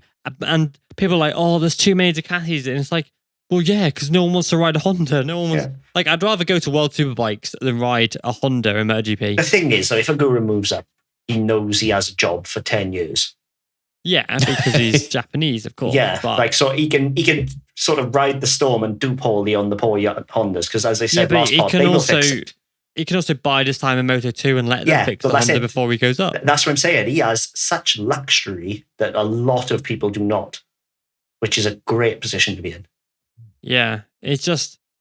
The MotoGP is weird at the moment. It's just because, as I said, Honda will fix it. It's Honda. It's Big Red. They'll do it. Well, they always. And then when they've got the winning bike again, Agura can come up, arrive bam, here I am. Well, that's why Marquez was there on the Friday to try and help point them in a solid direction. But him and Alex have allegedly split, haven't they, with Al Zamora? With Al Zamora, and they're going to be replaced by the head of marketing for Red Bull in Spain, apparently. So. Is that not the Fernandez manager? I don't know. Fernandez, not Augusto. Raul Fernandez was managed by a top person for Red Bull in Spain, but Raul Fernandez has also changed managers 4 times in the last few years because he's notoriously hard to work with. No. Ooh. What? A fiery character, is he? I tell you something as well. So is Adrian. Adrian's horrendous to work with. I do not like Adrian Fernandez. I'm just going to come out and say it. He's but I can tell you this: Adrian Fernandez won't be riding for Tech 3 Moto3. Yeah, that's what I was about to say. I do not like Adrian Fernandez, but I felt so sorry for him when the Stefan Pyra said, we did everything to keep Raul. We even employed his brother. Like, how unwanted must you feel? Yeah, you know what I mean? Like that. Part of me thinks, oh, well, you earned that with your shit attitude, but it's like you're not supposed to come out and say it. Not destroy a kid's confidence, like. Yeah, it's them two are. They're weird. You wouldn't want to meet them in a back alley, would you? Together. They are scary, man. They kick the shit crazy eyes. Yeah, they are interesting, but it's Dovi's second to last race in MotoGP. It's time, innit? Yeah. Much like Carmelo, it's done. I'm looking forward to seeing Cal though. That'll be nice. Oh yeah, everyone loves to see Cal on track. He's not going to do any more than Dovi, though, is he? No, but he's just a nice guy. Yeah, he's a nice dude. Interviews, the grid interviews. Good to see him and Jack Miller on the grid together. If people are expecting him to come in and improve on Dovi's results, no one's expecting that. No. Well, a lot of British people are. Well, of course. And they're in for a rude awakening. That's all I can say. So I get Jake Dixon on the gas next year and watch him. Mate, it'd be outstanding. And then they'll sack him after a year. Well, do you know what? Like, going back to that quickly, do you know what I was wondering? Are KTM and Gas now going to have separate management? Because did you notice Pit Byra was introduced as Gas Factory Racing Team Manager, not KTM? Yeah, because it's under the Pit Byra Motorsport Group. Well, is that why they've brought in Guidotti to manage KTM and then Pit will do Gas? Maybe, yeah. Maybe. Like, I didn't think anything of it. It'd be Hervé, wouldn't it? Hervé's team manager. Yeah, but like, obviously, like, KTM's got a team manager, and then Guidotti, and then there's people above him, isn't there? But Guidotti is obviously the manager of the team, but he doesn't oversee Tech 3, does he? But yeah, but that's what I'm saying. Like, is it going to be Hervé going to answer to Pit now, kind of thing? He already does. Yeah. But just Pit, not Drunken Pulse, not Pyra. No, it'll still have the same people because it's still the Pit Byra Motorsport Group. Because I'm wondering, are they going to split them into 2 separate entities in terms of management? It's just, it's the same company. Like I said, it's the Pit Byra Motorsport Group. Yeah, they're all managed by Pyra Mobility. Gas, KTM, and Husky, and it's all the same people. And all it is a different color motorcycle and a different brand. The same people above. I'm just wondering it just struck me like introducing them as gas only. I know what you mean. It's just they're trying to differentiate, but they can't. It's the same. It's just a rebadge. Well, yeah, they all come under the Pyra Mobility Group. So. Yeah. But one last thing as well with Aleix Espargaro. Aprilia had a terrible weekend, but Aleix Espargaro still salvaged a stick. And last year, you go, Aleix Espargaro, 6th place. They've matched their best ever result. That's amazing. And now it's mad. I think how both quickly it changes. Aprilia struggled from the off. Yeah, and I think the bigger breaks of Austria really threw them off. And again, it's sort of understandable because they're still a very young team, brand new bike, in terms of data and stuff. Yeah. So it's forgivable. You can't expect them to be performing in every single race after where they've been. It's a very different track to pretty much everywhere we've been as well. It's the most stop and go. I was expecting Aprilia to do well here, honestly, because of the stop-go nature. Yeah. So for them not, I was a little surprised. Yeah, I mean, on paper, you'd think it's got all the makings of going just as well as the Ducatis, really. But those extra, I do think the extra brakes, because have you seen the actual discs, special Austria discs? They're bigger. Yeah, they're massive, aren't they? They're bigger, thicker, a lot. I think it really affected the Aprilia more than others. Right, okay. Could have been, yeah. And you have to run them because after Vinales' brake explosion, where he didn't run them a couple of years back, you don't want to take that risk. Nope. You just got to power through that. Who was your rider of the day, Cam? Probably Fabio. He made that Yamaha do stuff that just shouldn't have done. I mean, you had Darren Binder running in 12th. If he'd stayed on, I would have been interested to see if he could have dragged the Yam any further. Yeah, exactly. But I mean, Fabio and the Yamaha shouldn't have been there, and it was once again. And I've got one other thing for you. Oh. Do you think Anea would have won? Nah. No. I do. Genuinely. I think he would have been No, I do think he would have been the only one, especially where he started, who could have took it to Pecco. Probably, yeah. Because he was good, but then he was dropping back a little bit. So. Yeah, he was there, and then you could pinpoint the exact moment where the wheel went at T1 on lap 2 or 3, and he went wide. That was it. What compounds did he go with? It wasn't anything to do with his compound, I don't think. The actual but rim. I'm just thinking, hypothetically, if none of that had happened, I have no idea. What would he changed did he have to a medium front, I believe. I'm sure he changed on the grid. No, soft front, medium rear, he was. Yeah, I'm just wondering, would he have had maybe just a bit of extra grip maybe, at the end or whatever? Because that might have just been the difference. Who knows? But, but we know he's a master of late race, isn't he? I think he was the only one to nail Pecco there. An extra lap and Fabio would have had it, but... I disagree. I think Pecco just slowed up. Of course you do, contrarian. No. Genuinely, Pecco, he let off because it was the last lap. Let's be real. But I mean, it got close though. I mean, to lose pretty much. It would have been interesting to see if it was him layering off, but you can't believe otherwise. He'd done the hard work. He wouldn't have. I think he just cruised to the finish. I think it just made it look more interesting than it actually was, kind of thing. Maybe. One last point before we end. Okay. We discussed quite heavily Johan Mir last time, and he's had a horrendous crash today. Big, massive high side. Marc Marquez Indonesian level high side. Yeah, and has broken his ankle. He might miss Misano, and Guintoli might also be unavailable to ride at Misano. They'll just run Rins, won't they? Because you can do one race. They'll run to Suda. No, they'll just run Rins. No, because it's 2 weeks' time. Yeah, but it's only, they have to. No, they have to do it races. So Mir can miss one race, but he can't miss 2. Then they have to replace him on the second race, not time. No, if it's more than 10 days, they have to replace him. Is it? Yep. That's the rule. Because they even said it on BT. Guintoli said, it'll probably be to Suda. Oh, well, there you go. Doesn't get much more in the loop than that. Horse's mouth, mate. Yeah. Well, if it is Suda, my God, he's going to be 5, 6 seconds off. But my point is, I feel horrendously sorry for Johan Mir still. Same. They just need to announce it. But I think they've sorted it out. They've sorted it out because it was an issue with money and Repsol and something. But they've managed to sort it out now. I think Johan Mir has signed on the dotted line now. Honestly, my feeling is just buy him out of his Suzuki contract. Get him on Honda now. Let Bradl do the test riding. What team? With Repsol. There's no spot. Yeah, with Repsol. Because obviously, just put Bradl back on the testing. Get him on the bike, familiarise himself, like they did with Maverick. Yeah, but then what happens when Mark comes back and there's nowhere to put him? Well, that's it. They can't run 3 bikes. That's it. Then don't let Mark come back. It's not difficult. Mark wants to come back.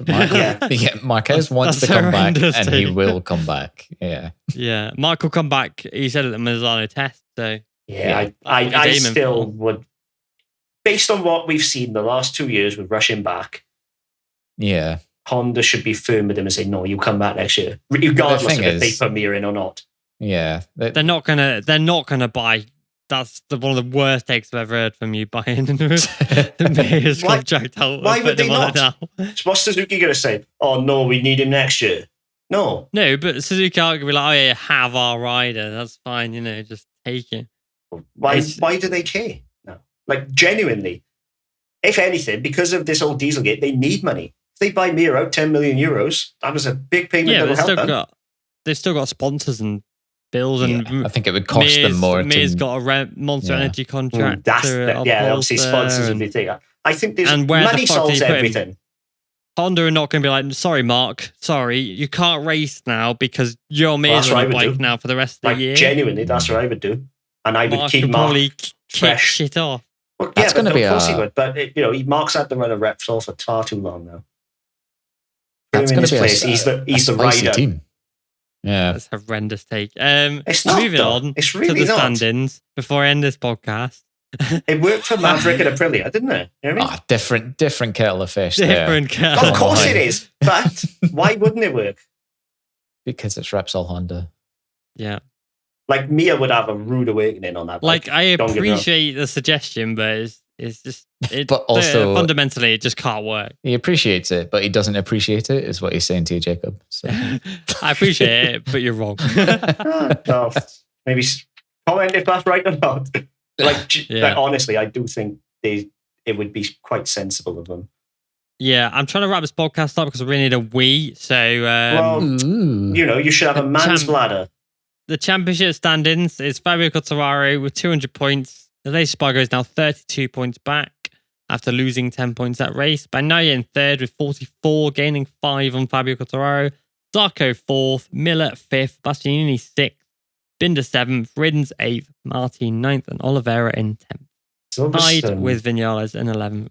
Silverstone is looking a little bit more costly for Aleix now, isn't it? After that. Massively. I mean, did you see the thing where he hopped off the bike and landed on his foot? Yeah, jeez. Oh, he didn't do himself any favours there.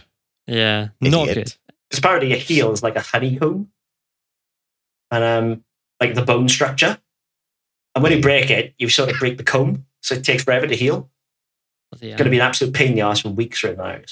Lovely. Well, pain in the foot, you mean? Anyway, right. Thanks for listening to this podcast. I hope you've enjoyed it. We're back next time. And sick. Bye. Bye, everybody.